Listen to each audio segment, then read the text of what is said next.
사랑 성도님들, 오늘도 하나님의 크신 은혜와 사랑이 여러분의 마음을 가득 채우시기를 간절히 기도합니다.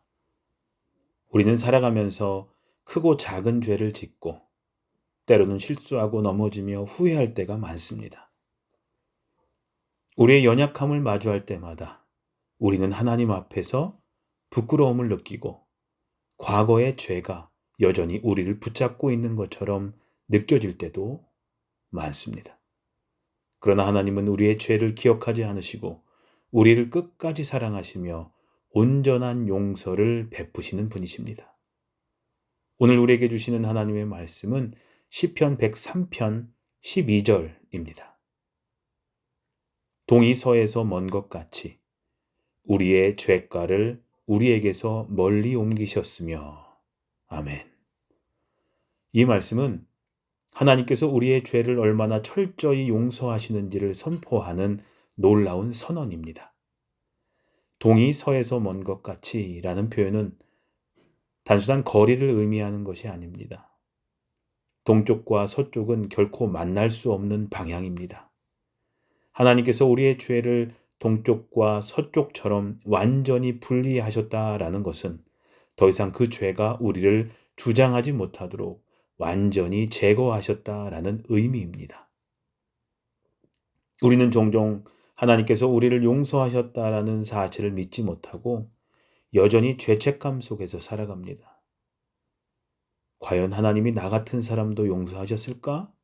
라는 의심이 들기도 합니다. 그러나 하나님은 우리의 연약함과 죄를 아시고도 우리를 끝까지 사랑하십니다. 성경은 이렇게 말씀합니다. 이사야서 1장 18절에 너희의 죄가 주홍 같을지라도 눈과 같이 희어질 것이요 진홍같이 붉을지라도 양털같이 되리라. 하나님께서는 우리의 죄를 단순히 덮어두시는 것이 아니라 완전히 씻으시고 새롭게 하십니다. 그분의 용서는 조건적이지 않으며 우리가 완벽해야만 받을 수 있는 것이 아닙니다.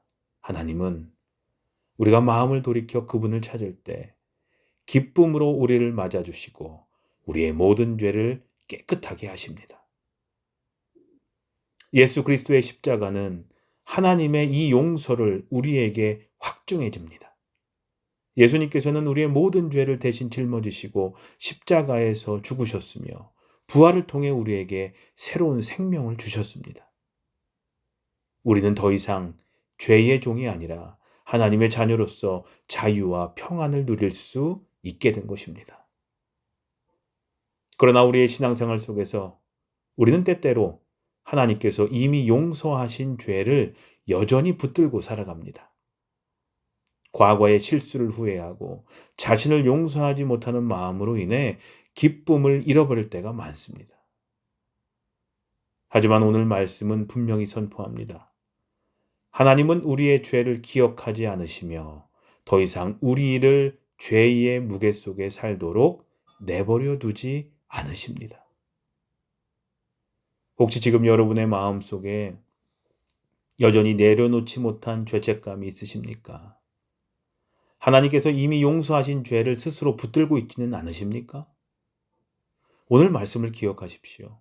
하나님은 여러분의 죄를 동에서 서까지 옮기셨고 더 이상 그것을 기억하지 않으십니다. 그러므로 여러분도 그 죄에서 자유함을 누리십시오.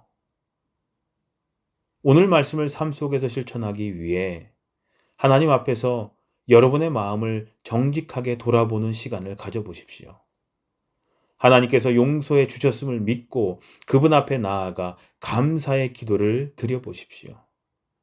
그리고 용서받은 자로서 자유와 기쁨 가운데 살아가기로 결단하십시오. 기도하시겠습니다. 자비로우신 하나님, 저의 모든 죄를 용서하시고 기억하지 않으시는 크신 그 하나님의 사랑에 감사드립니다. 저희가 더 이상 죄책감에 사로잡혀 살지 않도록 하시고 주님의 은혜 안에서 자유를 누리게 해 주시옵소서. 저희의 과거가 아니라 주님이 주시는 새로운 삶을 바라보며 앞으로 살아가게 해 주시옵소서. 용서받은 자로서 담대하게 살아가며 주님의 사랑을 전하는 삶이 되게 해 주시옵소서. 예수님의 이름으로 기도합니다. 아멘. 하나님의 완전한 용서를 믿고 그 사랑 안에서 자유와 기쁨을 누리며 살아가게 하옵소서 하는 기도를 이 시간 잠시 더 하는 시간 갖도록 하겠습니다.